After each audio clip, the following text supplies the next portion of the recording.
Hoppers, kembali lagi di Hops After Midnight. Bareng Hops yang akan menemani malam Jumat kalian dengan pengalaman cerita horor. Jika kalian punya pengalaman kisah horor, jangan lupa bagikan cerita kalian melalui DM Instagram ke @hopsindonesia. Pastikan kalian sendiri, jangan lupa matikan lampu dan kencangkan volume kalian. Karena Hops After Midnight segera dimulai. Episode 7, Teror Rumah Hantu.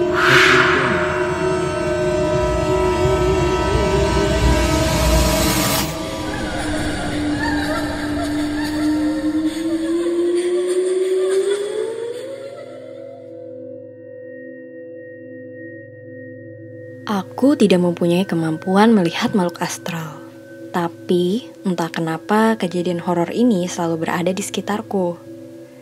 Pengalaman mengerikanku ini berawal sejak kepindahanku pada rumah di Bilangan, Jakarta Barat beberapa tahun yang lalu.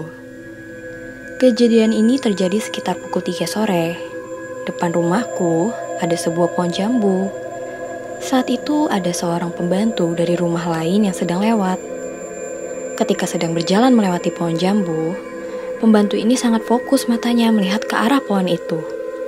Tiba-tiba, dia tertawa kencang seperti orang yang kerasukan. Lalu dia menaiki pohon jambu itu. Ketika sudah berada di atas pohon jambu, dia memakai lipstiknya yang berwarna merah sambil tertawa yang melengking. Karena suara tertawanya itu, orang-orang di rumahku dan para tetangga langsung keluar untuk melihat apa yang sedang terjadi. Aku yang melihat kejadian itu sangat kaget, dan ibuku langsung menyuruhku masuk ke dalam rumah dan tidak memperbolehkanku melihat kejadian itu. Selang beberapa hari semenjak kejadian tersebut, terjadi lagi peristiwa yang tidak bisa dideskripsikan dengan akal yang sehat. Saat itu, kira-kira pukul 9 malam, ibuku sedang menidurkan adikku.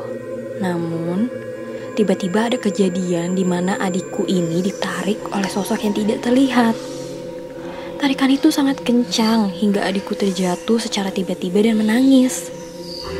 Ibuku pun panik dan berteriak sambil mencoba menarik kembali adikku. Namun, tarikan itu sangat kuat hingga ibuku pun ikut tertarik. Sambil berpegang kepada pinggiran ranjang, akhirnya tarikan itu berhenti dan ibuku langsung memeluk adikku dan keluar dari kamar. Setelah kejadian itu, kamar adikku tidak ditempati untuk menghindari kejadian ini terulang. Masih bingung dengan apa yang terjadi, besoknya ibuku hanya bisa memanggil pendeta untuk mendoakan rumahku. Aku pun kaget dan mencoba untuk tetap tenang. Setelah itu, aku bergegas ke dapur karena aku haus. Ketika aku sedang mengambil minum, tiba-tiba ada panci yang terlempar mengarah ke badanku.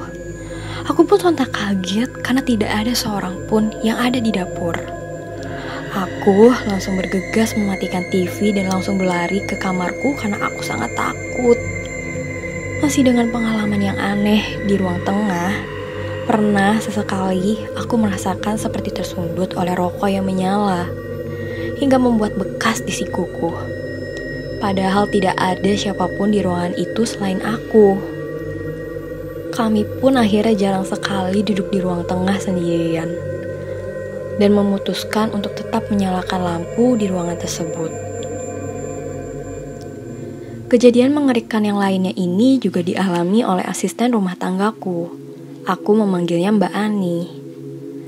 Mbak Ani mau naik ke atas untuk menjemur. Tapi tiba-tiba dia pas-pasan dengan sosok kuntilanak. Mbak Ani melihat kuntilanak ini hanya samar-samar karena mukanya yang tidak terlihat. Tapi bajunya yang dipakai kuntilanak ini berwarna merah pekat. Setelah mengalami kejadian itu, Mbak Ani jatuh sakit selama 3 hari. Kejadian ini selalu terulang berkali-kali. Hingga entah berapa kali kami harus sibuk mencari asisten rumah tangga baru. Karena tidak ada yang betah dengan teror yang terjadi di rumahku.